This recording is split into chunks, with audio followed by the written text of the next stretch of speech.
आपल्या घरातल्या स्त्रियांपासून घे, गोड तत्वज्ञान त्यांनी कधीच सांगितलं नाही. आणि अशा पद्धतीनं बसवेश्वरांची प्रतिभा ही जनमानसामध्ये प्रचंड लोकप्रिय ठरायला लागली. आणि जशी तुम्हाला लोकप्रियता मिळते तसे तुमचे शत्रू सुद्धा वाढत जातात. जया अंगी मोठेपण तया यातना कठीण. यातना कठीण. सोन्यालाच काय असतं, सोन्यालाच ताबवून त्याचे दागिने बनवले जातात. म्हणजे काय की जो खरा माणूस असतो किंवा ज्याला समाजामध्ये क्रांती घडवून आणायची असते, त्या सर्व क्रांतिकारकांना समाजानं जिवंतपणी नरक यातना दिलेल्या आहेत. आणि त्यानंतर त्यांच्या मृत्यू पश्चात मग आपण त्यांची काय करतो, जिवंत समाधी सोहळा सांगावंच लागत नाही. जिजाऊच्या कुशीतून शिवबात जन्मला.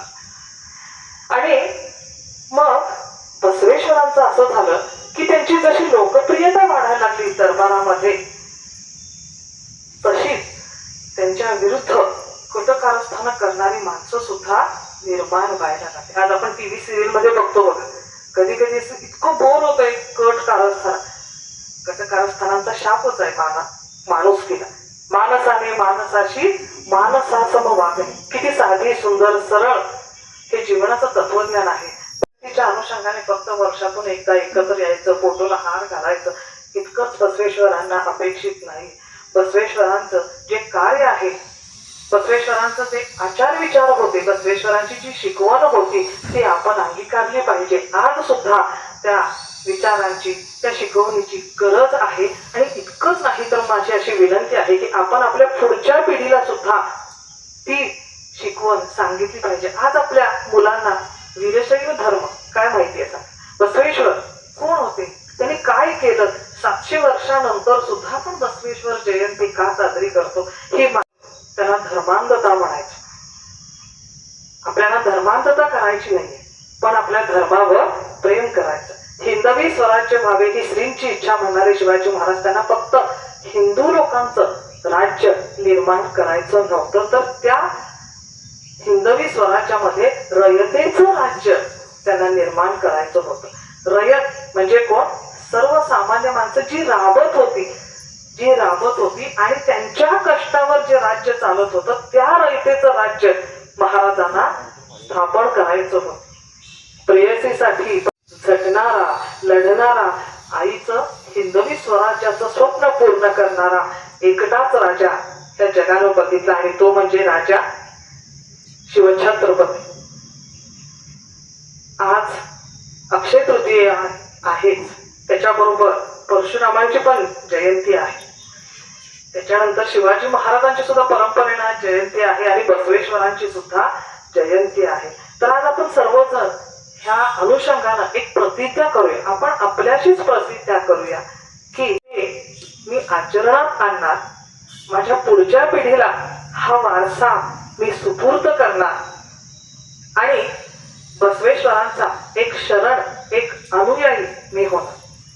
साधं सरळ त्यांचं जे तत्वज्ञान आहे ते आज या क्षणापासून आपण अंमलात आणूया. कोणतं? सगळ्यात महत्वाचं त्यांचं तत्वज्ञान काय आहे?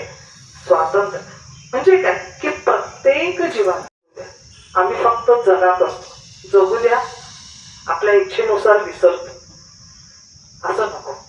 बसवेश्वरांनी सांगितल्या पद्धतीनं आपणही जगूया आणि दुसरेही जगू द्या. त्याच्या पुढे होऊन मी सांगेन की जगायला इतरांना मदत करा.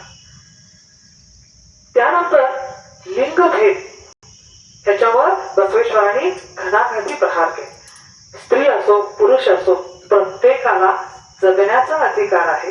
आर्थिक स्वातंत्र्य आहे, सामाजिक स्वातंत्र्य आहे, राजकीय स्वातंत्र्य आहे. आपली जी शक्ती, तीन देवांची जी शक्ती आहे बघा, कुठेही पुरुष देव नाहीये. शक्ती म्हणजे कोण आहे? पार्वती. ज्ञानाची, विद्येची देवता कोण आहे? कोण आहे विद्येची देवता? सरस्वती. वैभवाची देवता कोण आहे? म्हणजे लक्ष्मी, सरस्वती, पार्वती. सगळं बायकांचंच राज्य आहे. म्हणजे सांगायचा हेतू काय की आपल्या संस्कृतीनं सुद्धा हे मान्य केलेलं आहे की स्त्री ही काय आहे? शक्ती आहे.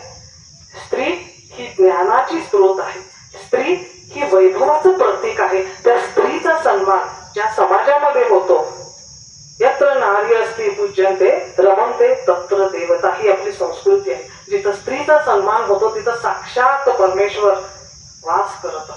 स्त्रीला सन्मान देऊ. त्यानंतर काय कवी कैलास.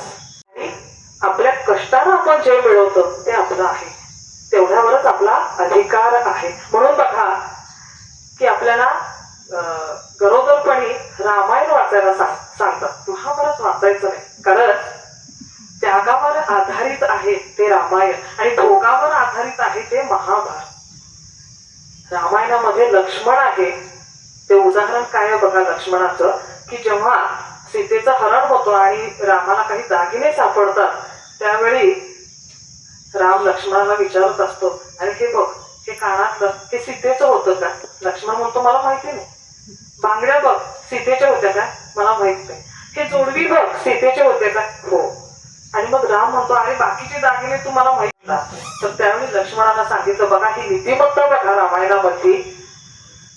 लक्ष्मणाने सांगितलं, मी रोज सकाळी उठल्यानंतर वहिनीचे पाया पडायचो. मी वहिनीचा चेहरा कधी बघितला नाही, वहिनीचे पाय मात्र बघितलो, त्यामुळे तिच्या पायाच्या जोडव्याच तेवढ्या ओळखतो. ही नीतिमत्ता रामायणात आहे. आणि महाभारतामध्ये दुर्योधनाला आपल्या भाऊजाईच्या पदराला हात घातला. इथं किती नैतिकता घसरली आणि मग महाभारत युद्ध घडलं. म्हणजे की आपण आज थोडस त्याचं स्मरण केलं तर हे स्मरण आपल्याला वर्षभर राहू दे. आणि फक्त आपणच त्याचं अनुकरण करायचं नाही, तर आपल्या पुढच्या पिढीला ही जी धरोहर आहे, ही जी संपत्ती आहे, वैचारिक संपत्ती, सांस्कृतिक संपत्ती, ही संस्कृती आपण आपल्या पुढच्या पिढीला सुद्धा देऊया. कारण धर्मासाठी सुद्धा काहीतरी करणं हे आपलं कर्तव्य आहे. आपल्यावर 3 ऋण असतात. कोणते माहिती आहे? मातृऋण, पितृऋण, आचार्य ऋण. आणि त्याच्याबरोबर 4थं एक ऋण आहे, मातृभूमी ऋण. म्हणजे ज्या आईनं आम्हाला जग दाखवलं तिच्यासाठी आपलं कर्तव्य, ज्या पित्यानं आपलं सांभाळ केला त्याच्यासाठी आपलं कर्तव्य आहे, ज्या आचार्याने आम्हाला शिक्षण दिलं त्यांच्यासाठी आम्हाला कर्तव्य आहे, आणि ज्या मातीमध्ये आम्ही जन्माला आलो